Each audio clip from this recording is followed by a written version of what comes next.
আয় খুকু আয়, আয় রে আমার সাথে আয়। রেডিও কিংবা টেলিভিশনের পর্দায় এই একটা লাইন যখনই বেজে ওঠে, বুকের ভেতরটা কেমন যেন হু হু করে ওঠে, তাই না?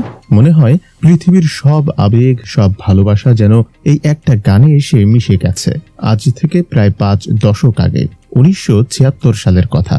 কিংবদন্তি হেমন্ত মুখোপাধ্যায় আর এক তরুণী শ্রাবন্তী মজুমদারের কণ্ঠে রেকর্ড করা হলো এই গান। কিন্তু আপনারা কি জানেন, শুরুর দিকে এই গানটি কিন্তু তেমন কোনো সাড়াই জাগাতে পারেনি, একদম হারিয়ে যেতে বসেছিল। তারপর একদিন শ্রাবন্তী মজুমদার নিজেই হাল ধরলেন। বিভিন্ন মঞ্চে তিনি একা একা এই গানটি গাইতে শুরু করলেন। আর তখনই অলৌকিক কিছু একটা ঘটতে শুরু করলো।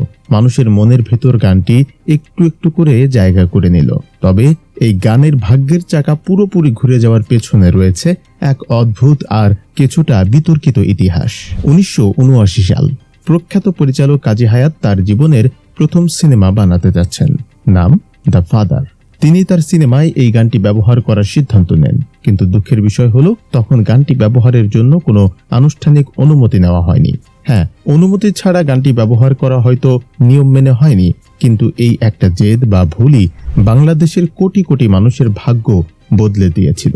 জন নেপিয়ার অ্যাডামস, বুলবুল আহমেদ আর সুচিত্রার অভিনয়ে দ্য ফাদার সিনেমাটি তখন পর্দায় এলো।